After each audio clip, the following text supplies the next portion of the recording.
Assalamualaikum warahmatullahi wabarakatuh. Perkenalkan nama saya Ferina Nur Anissa dari Teknik Informatika kelas 5A dengan NPM 223510344. Ini adalah video untuk pemenuhan tugas dasar pemrograman mobile pertemuan keempat.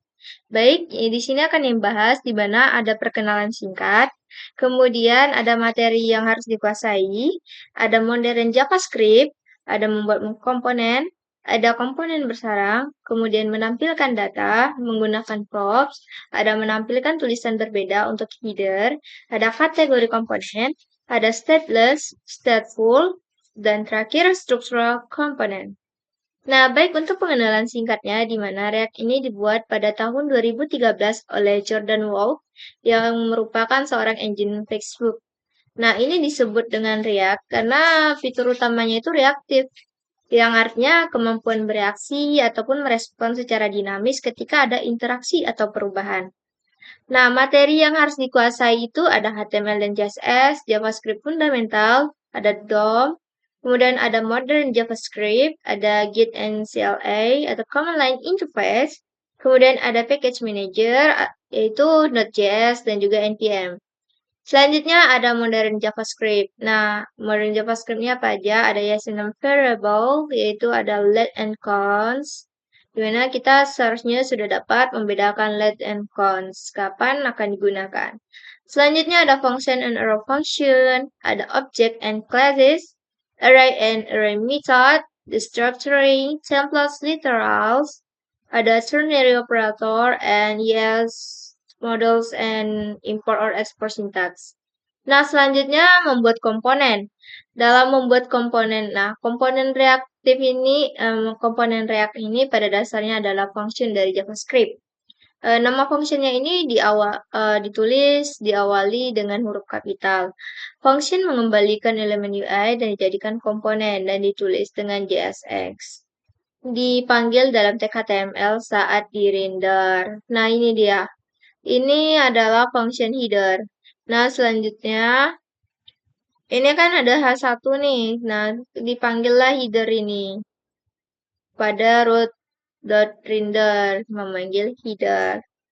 Nah, selanjutnya ada komponen bersarang atau nested component. Nah, nested component ini merupakan sebuah aplikasi yang biasanya di dalamnya terdapat banyak komponen. Nah, dapat menyimpan sebuah komponen di dalam komponen lainnya. Contohnya memasukkan komponen header ke dalam komponen homepage. Nah, ini kan ada komponen header. Ini ada komponen homepage. Nah, komponen homepage. Nah, di dalam komponen homepage ini ada komponen header. Nah, saat root.render kita panggillah komponen homepage. Selanjutnya ada menampilkan data menggunakan props. Nah, di dalam HTML ini biasanya kita bisa menggunakan atribut untuk mengubah perilaku dari sebuah elemen. Contohnya src di dalam elemen image itu kan bisa mengubah sumber yang akan ditampilkan. Selanjutnya dapat mengirim properti sebagai informasi untuk sebuah komponen. Inilah yang biasanya disebut dengan props. Props ini ditangkap sebagai objek saat komponen dibuat. Lanjut, ini adalah cara untuk menampilkan tulisan berbeda untuk header. Nah, baik, selanjutnya ada kategori komponen. Kategori komponen adalah yang pertama yaitu stateless atau presentational component, ada stateful dan structural. Nah, stateless ini dia tidak memiliki state, menerima props untuk menampilkan data atau konten, biasanya komponen kecil atau reusable. Nah, ini dia. Ini dia tidak memiliki state karena dia hanya akan menampilkan wibu nih. Wibu. Nah, lanjut.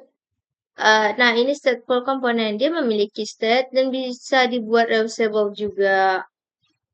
Ini adalah state dari ini adalah state-nya. Kemudian, yang terakhir adalah structural component.